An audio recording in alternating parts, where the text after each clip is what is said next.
I'm Piper Nelson, 27, an accountant in Atlanta trapped in a family that never recognized my worth. My parents always had one child on a pedestal, and that child wasn't me. At parties, they'd raise their glasses, smiling on the surface while their words cut like knives. One child was their pride, the other, me, just took up space. My sister had everything handed to her, a $300,000 condo, lavish vacations, and my parents' endless applause. Me, I was forced to sign a $15,000 loan to cover her college debt, a debt whose interest tightened around my savings as I worked late nights buried in spreadsheets and pressure. A promotion at the firm, a corner office, a steady career climb invisible to them. My sister's $2,500 designer coat. That was worth a toast. Every comparison carved into me a reminder I'd never be good enough in their eyes. But I wasn't breaking, I was planning. Every secret dollar I tucked away was another step toward freedom, toward a life 3,000 miles away in Boston, a place they couldn't reach. Before we start, drop a comment below. Tell me which city you're in and what time it is now. I'd love to know how many cities and time zones this story has reached around the world. Every dollar I saved felt like a step toward freedom.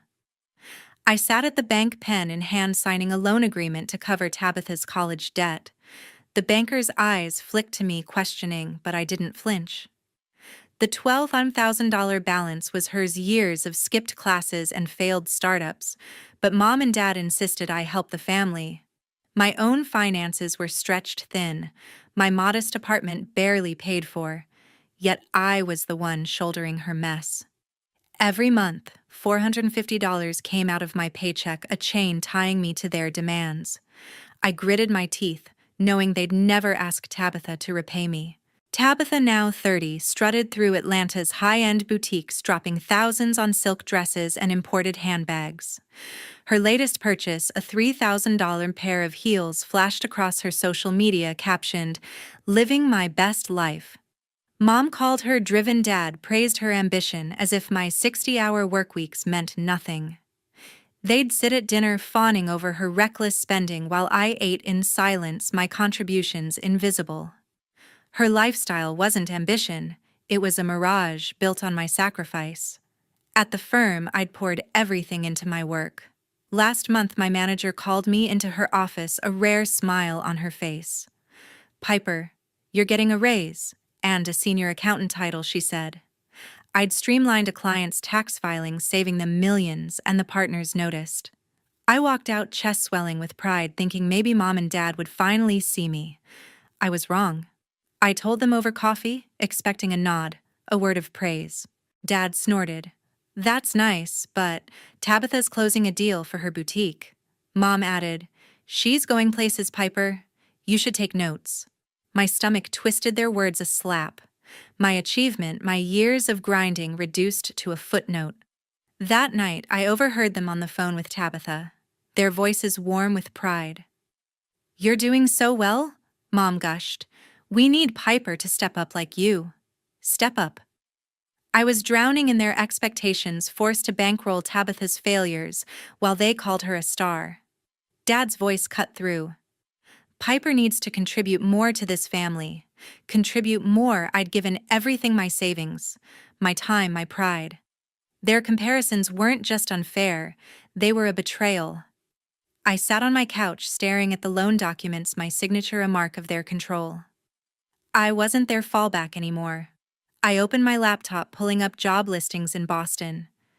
The city's skyline, its promise of distance, called to me. Accounting firms there were hiring senior roles with salaries that could cover a one-bedroom in Back Bay. I scrolled through cost of living calculators, $2,800 for rent, $200 for utilities, $400 for insurance. It was steep, but I could make it work. I'd been stashing $300 a month in a hidden account separate from the one Mom and Dad knew about. It wasn't much, but it was mine, untouched by their demands. I researched neighborhoods, Beacon Hill, South End, mapping out a life free from their shadow. Every job application I drafted felt like a rebellion. I tailored my resume, highlighting my new title, my tax expertise, my ability to handle pressure. One firm, a mid-sized outfit in downtown Boston, posted a role that fit me perfectly: $95,000 a year benefits, and a clear path to partner. I spent hours perfecting my cover letter, my fingers trembling with purpose. This wasn't just a job, it was a lifeline. I imagined walking into a new office, my name on a door, no one comparing me to Tabitha. But doubt crept in. What if they found out Mom had a way of sniffing out my plans, her voice dripping with guilt trips? "Family comes first, Piper," she'd say, as if I hadn't carried them for years. Dad would back her up his lectures about duty, leaving no room for argument. I pushed the thoughts aside, focusing on the numbers. Boston was 3,000 miles away, far enough to break their hold. I calculated moving costs: $1,500 for a truck, $500 for deposits. My savings were growing, but I needed more time, more money. I started cutting corners, canceled subscriptions, skipped dinners out, sold an old chair for $50 online. Each small act felt like defiance, a brick in the wall I was building between me and them. Tabitha's latest post popped up on my phone, a photo of her at a rooftop bar, glass raised, captioned, "Chasing Dreams." Mom commented, "So proud," I swiped it away, my jaw tight.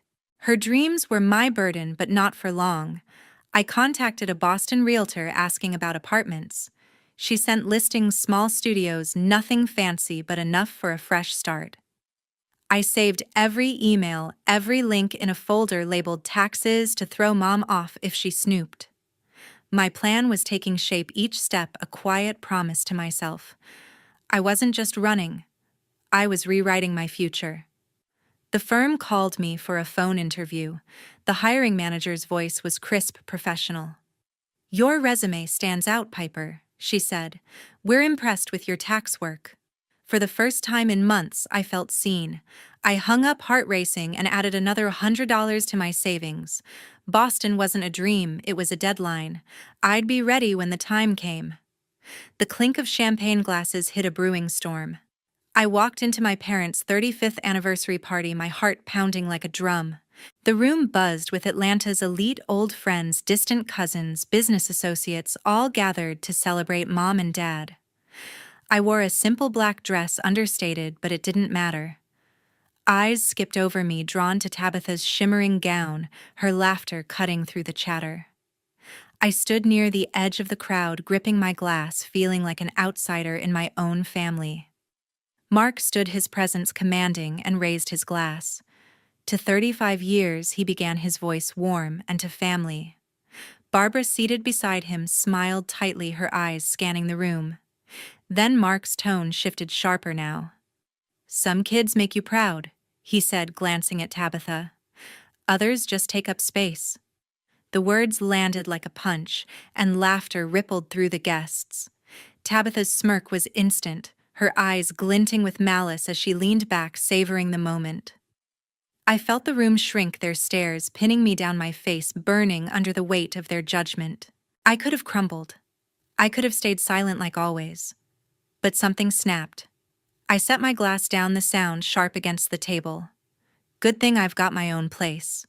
3,000 miles away, I said, my voice steady, cutting through the hum. "From now on, the rent, the utilities, the insurance, are all your problem?" The room froze. Mark's glass hovered midair, his jaw tight. Barbara's smile vanished, her hand clutching her necklace. Tabitha's smirk faltered, her eyes narrowing. I didn't wait for their response. I turned, my heels clicking as I walked away from the table, each step lighter than the last. Freedom coursed through me, a rush I hadn't felt in years. I didn't look back, but I heard the whispers start soft at first, then louder like a wave. "Did she just say?" that one guest murmured. "They pushed her too far." Another said, their voice low but sharp. I caught fragments as I moved through the crowd. "Ungrateful, cruel, she's right." The air buzzed with shock, their polished facades cracking. I pushed past a cousin, her eyes wide, and an old family friend who avoided my gaze. They'd seen the truth, My parents' favoritism, Tabitha's cruelty, my years of silence. I reached the edge of the room, my chest rising and falling. For the first time, I wasn't the one shrinking. Mark tried to call after me, his voice strained. "Piper, come back here." But it was too late. I'd said what I needed to say. Barbara's chair scraped as she stood, her voice hissing my name, but I kept moving. Tabitha said nothing, her silence louder than her usual barbs. I didn't care. I'd spent years carrying their expectations, their debts, their disdain. Now I was done. The guests' murmurs grew, their words a mix of pity and outrage. How could they say that a woman whispered to her husband? "She's been funding them." Another said, her tone sharp. I caught a glimpse of an older couple shaking their heads, their glasses untouched. My parents' perfect night was unraveling, their image tarnished in front of their precious circle. I didn't need to see their faces to know they were rattled. My words had stripped them bare, exposing their bias to everyone. I slipped out into the cool night air, my breath steadying. The weight of their words, their laughter, their control, it was gone. I'd walked away not just from the table, but from their hold on me. They'd mocked me one too many times, and I'd turned their stage into mine. The party continued behind me, but it didn't matter. I was already halfway to Boston in my mind and my heart. A week later, my phone lit up with betrayal. Tabitha's post hit my screen like a slap. "Some people think they're above family," she wrote, her words dripping with venom. "Selfish, ungrateful, tearing us apart." She twisted the party into a sob story, painting me as the villain who stormed out, leaving Mom and Dad humiliated. Comments poured in, her friends calling me cold, disloyal, a traitor to the family name. I stared at the lies, my fingers trembling. She'd turned my stand into her narrative, and people believed it. I wanted to fire back, to expose her years of freeloading, but I held back. Her words were a trap, and I wasn't falling for it. The next morning, a letter slid under my door. Mom's handwriting, neat and deliberate, filled the page. "Piper, your actions at the party were unacceptable," it began. "You owe us an apology to keep this family together." Her words were a masterclass in guilt, laced with phrases like family harmony and your duty. She didn't mention her own cruelty or Dad's, or how they'd mocked me in front of everyone. I folded the letter, my jaw tight, and tossed it into a drawer. I wasn't apologizing, not now, not ever. I needed someone to talk to, someone who'd get it. Clara, my coworker, met me at a coffee shop that afternoon. I poured out the story, the party, Tabitha's post, Mom's letter. Clara listened, her eyes steady, never interrupting. "You did the right thing," she said when I finished. "They're trying to control you. Don't let them." Her words were a lifeline, grounding me in my decision. She reminded me of my strength, my plan, my worth. "Boston's waiting," she added, her voice warm. "You're bigger than their drama." I nodded, my resolve hardening. Clara's support was the push I needed to keep going. Later that evening, my phone buzzed again. Rose, my cousin, sent a text. "Heard you're moving to Boston. What's the deal?" Her tone was curious, probing, but not warm. She didn't mention the party or Tabitha's post, just asked about my plans with a hint of skepticism. "Big move," she wrote. "You sure about this?" I stared at the message, unsure if she was fishing for gossip or genuinely interested. I replied vaguely, "Just need a change." Rose didn't push further, and I didn't expect her to. She wasn't on my side, she was just watching from the sidelines. Tabitha's post kept spreading, her followers piling on. "How could she do that to her parents?" one wrote. "Spoiled brat," another chimed in. Each comment stung, but I refused to engage. Social media was their battlefield, not mine. I opened my accounts, Instagram, Twitter, Facebook, and hit delete. The apps vanished from my phone, and with them, the noise. I felt lighter, unburdened by their lies. My world didn't need their validation anymore. With the digital clutter gone, I turned to my move. I pulled up my Boston folder, now brimming with notes. A new email from the realtor confirmed a studio apartment in South End, $2,600 a month, utilities separate. I'd budgeted for it, my savings just enough to cover the deposit. The firm in Boston had scheduled a second interview, this one in person. I booked a flight for next week, $250 as a round trip, and started listing my furniture for sale. My couch went for $100, my old TV for $75. Every sale was a step closer to cutting ties. I spent nights packing, sorting through years of belongings. Old photos, letters, keepsakes, they all felt like anchors to a life I was leaving behind. I kept only what I needed: clothes, my laptop, a few books. The rest went into boxes for donation or sale. My apartment, once a refuge, now felt temporary, a stepping stone to something better. I contacted my landlord, confirming I'd end my lease in 2 months. The paperwork was straightforward, my signature, a quiet declaration of independence. Clara texted me later that week, checking in. "You okay?" she asked. I smiled, grateful for her concern. "Better than ever," I replied. Her support lingered, a reminder that I wasn't alone, even if my family had turned against me. I didn't need Rose's approval or Tabitha's lies. I didn't need Mom's guilt trips. I was building a future on my terms. I checked my savings, $400, $200, enough for the move if I stayed disciplined. I added another $200 from a side gig auditing a small business's books. Every dollar counted, each one a brick in the wall between me and Atlanta. Tabitha's posts, Mom's letter. They were noise, not truth. I wasn't the selfish one. I was the one breaking free. 6 weeks later, Tabitha's world began to crumble. I was packing the last of my boxes when my phone buzzed. Tabitha's name flashed across the screen, a rare sight. "I need to talk," her text read, short and desperate. I hesitated, my fingers hovering. After her lies online, her silence at the party, I owed her nothing. But curiosity pulled me in. She asked to meet at her apartment, and against my better judgment, I agreed. Her place was a mess: empty wine bottles, unpaid bills scattered across the counter. The boutique she'd bragged about for years was done. "It's gone," she said, her voice flat. "The store's bankrupt. I'm drowning in debt." She looked at me, eyes pleading. "I need help, Piper. A loan, just to get by." I stood there, stunned. She'd spent years flaunting her success, racking up $20,000 in credit card debt on designer clothes and parties, and now she wanted my savings, the money I'd scraped together for Boston. I didn't say no right away. Instead, I offered to help clean up, hoping to understand her. We sorted through her chaos, boxes of unsold inventory, receipts for $4,000, bar tabs, notices from creditors. As we worked, I waited for an apology, a hint of regret for how she'd treated me. It never came. "You've always had it easy," she muttered, tossing a dress into a pile. "No one expected anything from you." Her words stung, as if my years of carrying her debts didn't count. She still saw me as the lesser sister even now. I pushed a stack of papers aside, my patience thinning. "You think I had it easy?" I asked, my voice sharp. "I paid for your mistakes, Tabitha.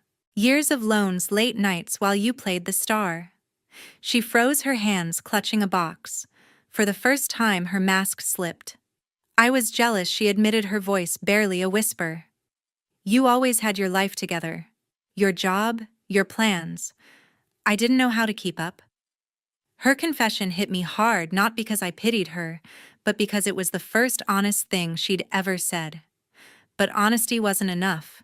"You never said sorry," I pointed out, folding my arms. "Not for the party, not for your posts, not for any of it." She looked away, her jaw tight, unable to face her own flaws. I saw it then. Tabitha wasn't ready to change. She wanted a bailout, not a reckoning. I took a deep breath, my decision clear. "I'm not helping you this time," I said. "You need to figure this out. Stand on your own 2 feet like I had to." Her eyes widened, a mix of shock and anger. "You're abandoning me," she snapped. I shook my head. "I'm not abandoning you. I'm choosing myself." I grabbed my jacket, the weight of her expectations falling away. She called after me, her voice breaking, but I kept walking. I'd spent too long fixing her messes and I was done. Back at my apartment, I sat on the floor surrounded by boxes labeled for Boston. My flight was in 2 days. My new job confirmed a senior accountant role with a $97,000 salary. I'd signed the lease for a studio in South End, $2,700 a month. My savings stretched, but enough to start. Tabitha's plea echoed in my mind, but it didn't shake me. Her collapse wasn't my fault, and her debts weren't my burden anymore. I thought about her confession, her rare moment of vulnerability.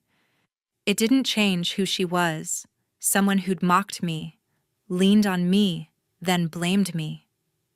But it gave me clarity. I wasn't running from her or mom or dad. I was running towards something better, a life where I defined my worth. Boston wasn't just a city. It was my freedom, my chance to build without their shadows. 2 months after the party, their desperation became clear. I was sorting through emails when Dad's message popped up.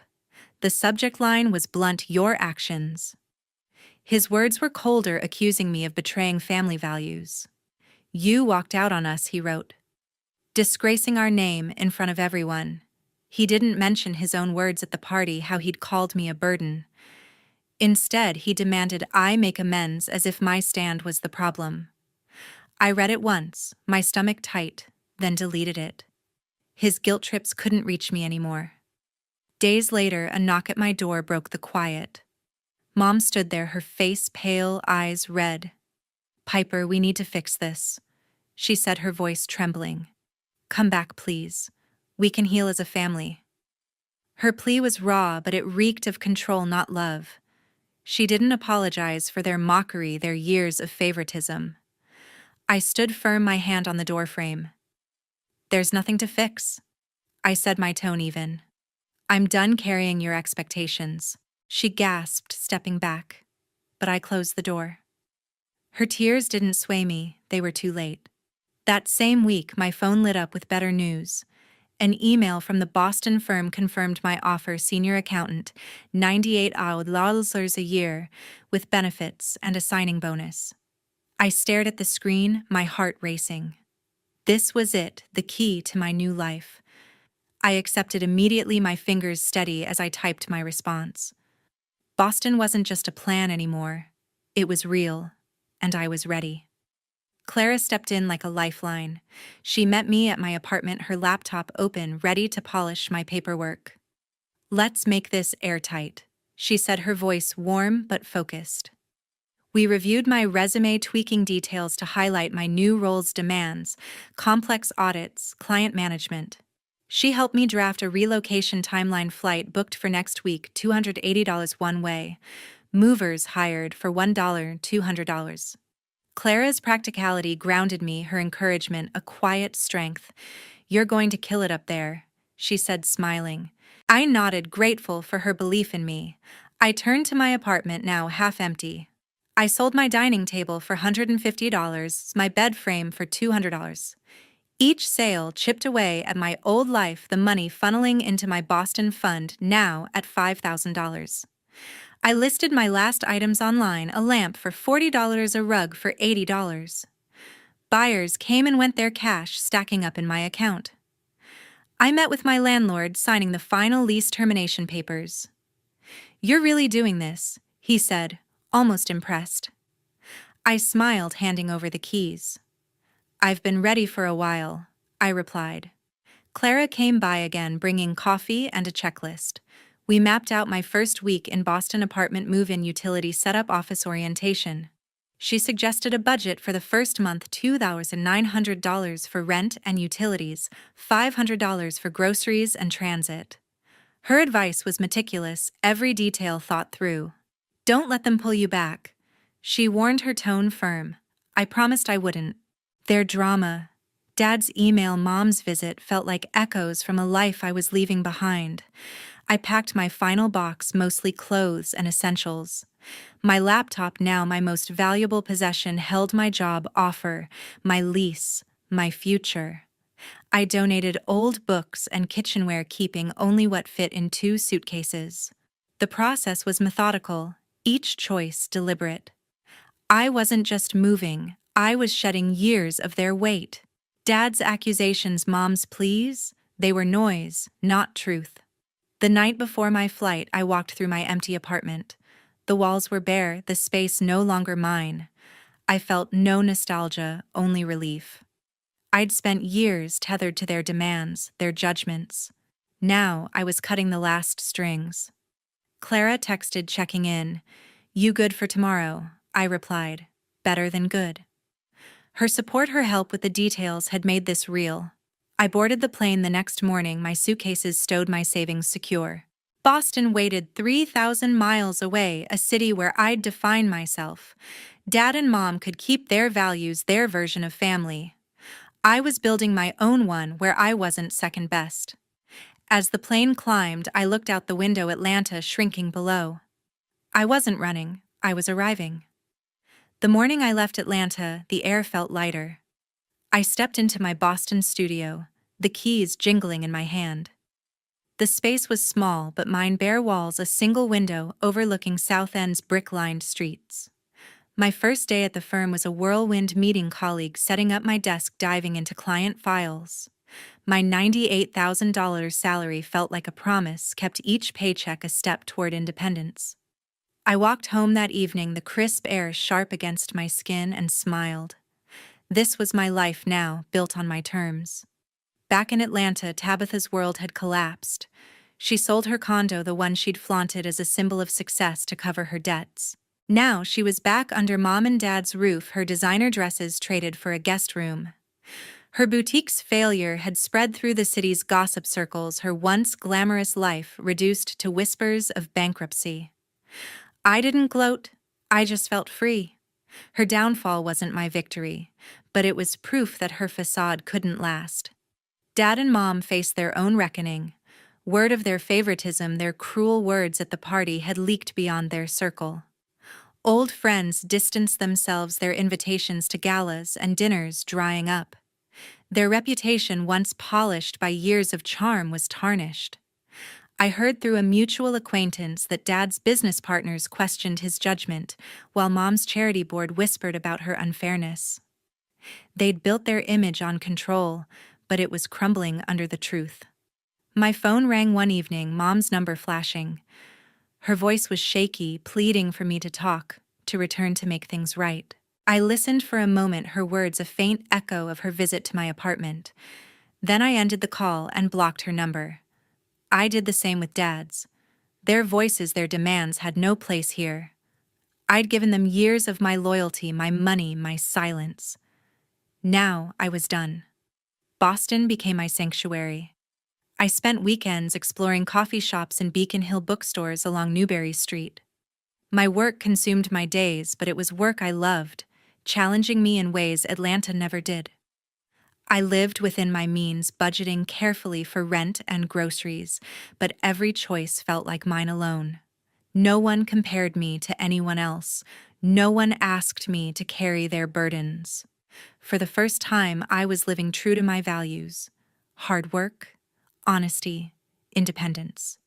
Escaping a toxic family was the only way to live true to myself. Thanks for listening. So what about you? Have you ever faced family drama like this?